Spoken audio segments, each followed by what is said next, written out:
ikan wa mat almin fauqi nuran wa min tahti nuran wa an yamini nuran wa an simali nuran, sampai terakhir Nabi masih mendoa untuk dirinya waj'alli nuran, dan semua tubuh saya jadi nur. Jadi Nabi sudah gitu, ya Allah jadikan sisi depanku nur, belakang kami nur, kanan nur, kiri nur, terakhir itu apa, waj'alni nuran, dan doa semoga semua tubuh saya jadi nur. Itu termasuk doa yang sering saya baca. Karena saya takut kelap-kelip tadi, ini bahaya ini kalau malaikat. Saya tidak tahu cara berpikir malaikat tadi. Apa ngitung 98% maka dikategorikan apa? Gelap. Apa dihitung nurnya saja? Wong instruksinya Allah kan yang ada nur ashabul yamin. Meskipun kelap-kelip kan punya nur. Saya tidak tahu nanti ikut 2% ikut mana kalau di partai koalisi itu. Ya, ikut yang menang biasanya, ikut yang apa? Ya paham ya, makanya saya mohon kalau wudhu itu usahakan sempurna, terutama wudhu sholat.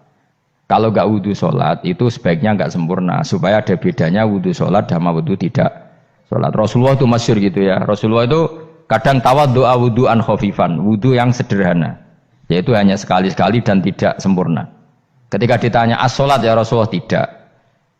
Misalnya saya habis makan, mau tidur, biasanya ya wudhu, tapi tentu tidak perlu sesempurna kayak wudhu sholat, biar ada bedanya. Rasulullah juga gitu, beberapa kali beliau wudhu tapi tidak sesempurna wudhunya untuk sholat. Masyhur itu di riwayat tawaddu'a wudhu'an khafifan duna wudhu'ihi lis sholat. Tapi kalau wudhu untuk sholat asbaghal wudhu, menyempurnakan wudhu. Jadi supaya ada bedanya wudhu sholat dan wudhu tidak sholat.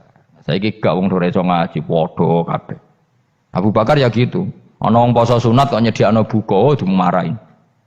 Istrinya pernah nyediakan buka beliau untuk puasa sunat. Itu embernya dipecahi Mbak Abu Bakar. Ditanya, kenapa gitu? Apakah kamu akan menyaingi Ramadan? Jadi nggak boleh memperlakukan puasa sunat kayak Ramadan. Ya biasa saja kalau puasa sunat tuh, wah buka kolak, apa Ramadannya ya iri tuh. Ini gimana kok saya disaingi ini? Jadi kabeh itu ada proporsinya, ada apa? Makanya megang Quran ya wudu, megang wudu. Nah, kabeh gitaran terus wudu, pengiran tersinggung. Piye kok menjegal gitar wudu? Jadi nggak boleh kebaikan disaingi itu juga nggak boleh. Bapak gue sergap wudu sampai nyekel gitar.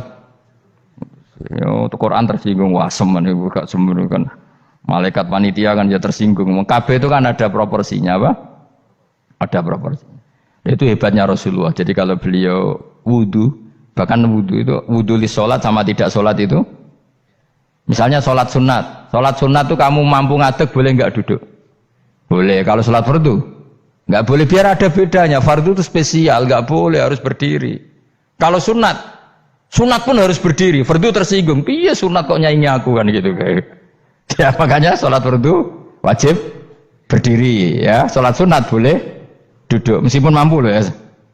Nggak boleh sama. Sholat sunat pun harus berdiri. Berarti ada sunat menyaingi fardu. Ya jelas ya, jadi aturan main itu harus jelas, nggak boleh. Makanya Abu Bakar itu nggak mau kalau ada orang puasa sunat kemudian apa? Abdullah bin Mas'ud lebih parah, dia itu tukang nyuwepeng orang yang selalu sholat duha. Makanya saya itu duha itu jarang, karena takut kena sweepingnya siapa? Abdullah bin Mas'ud. Itu ada orang khusyuk tiap hari duha, diswepeng sama dia. Apakah kamu menjadikan sholat ini jadi fardu? Kok mbok lakoni bedino? Awas nampak lakoni bedino. Di era akhir duha dilakoni bedino. Perkara ini butuh duit. Itu kalau zaman Abdul Mas'ud kena sweeping apa? Karena berarti menandingi fardu. Jadi sebenarnya usah anut ilmu ku bahaya itu di sensitif. Cuma ini kan ilmu tetap tak utarakan. Biar kamu tahu, nggak boleh fardu disaingi itu nggak. Coba kan banyak ketentuannya tadi. Contoh paling gampang itu apa? Kalau sholat fardu boleh, nggak boleh apa? Duduk. Sholat sunat boleh duduk. Sholat sunat boleh di kendaraan sesuai jalannya kendaraan. Aynama tawajjahat bi rakhilatu. Kalau sholat fardu, kalau kamu naik unta harus turun untuk memastikan di kiblat. Jadi banyak sholat sunat kamu dalam keadaan najis sudah tidak boleh dilakukan. Kalau sholat fardu, karena saking pentingnya fardu, meskipun dalam keadaan najis ya menemukan alat sesuci harus tetap sholat. Jenenge sholat dihormatil waktu, karena nggak boleh fardu ditinggalkan. Meskipun nanti harus iadah, karena nggak boleh mengalahkan fardu meskipun itu oleh najis. Jadi misalnya kamu pergi hanya bawa satu celana, kemudian di terminal atau apa kena najis, kena uyah sampean misalnya, kamu harus tetap wudu dan sholat. Karena nggak boleh fardu ditinggalkan. Meskipun nanti harus iyadah karena sholat kamu tidak sempurna. Dalam keadaan setelah kamu najis, boleh nggak sholat sunat? Oh nggak boleh. Karena kalau fardu itu darurat memang suatu yang harus maka dilakukan. Tapi kalau kamu dalam keadaan nggak suci, nggak boleh melakukan sholat apa? Sunat. Karena fardu itu spesial apa? Spesial. Bon kalau terus nanya. Wamtazil yauma ayyuhal mujrimun. Ya, jadi orang mujrimun harus terpisah dari orang apa? Mukmin. Dan yang keharusan itu ketika di surga. Tapi kalau di dunia ya boleh muamalah boleh. Ya muamalah yang halal maksudnya. Infaridu tegese misau sira kabeh ana mukminin sing pira-pira mukmin indahtilatihim. Nalikane campure kufar utawa al mujrimin bihi kelan al mukminin. Utawa rujuke balik boten napa. Maksudnya rujuke diwalek ge sami indahtilatihim mukminin bihi kelan kufar utawa kufar ning mukminin. Alam ahad ilaikum ya bani Adam. Alam ahad ana ta ora merentano ingsun ilaikum maring sira kabeh. Amurkum tegese ana ta ora merentano ingsun kum ing sira kabeh ya bani Adam ya bani Adam. Ala lisani rusuli ing atase lisane para utusan-utusan ingsun. Bukankah saya telah merintahkan kamu wahai Bani Adam Allah ta'budu setan.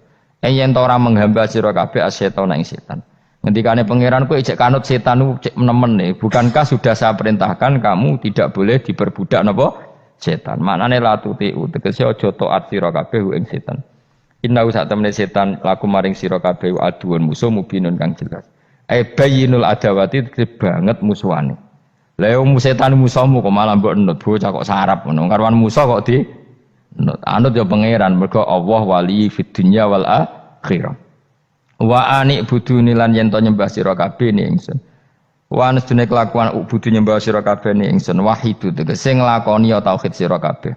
To mengesakno sira kabeh ni ingsun. Wa ati ulan to atau sira kabeh ni ingsun. Harusnya kita hanya ibadah ning Allah Subhanahu wa ta'ala karena dia yang menciptakan kita, tempat kita kembali. Setan itu tidak siapa-siapa, makhluk yang hina, yang lemah. Kok kowe malah taat.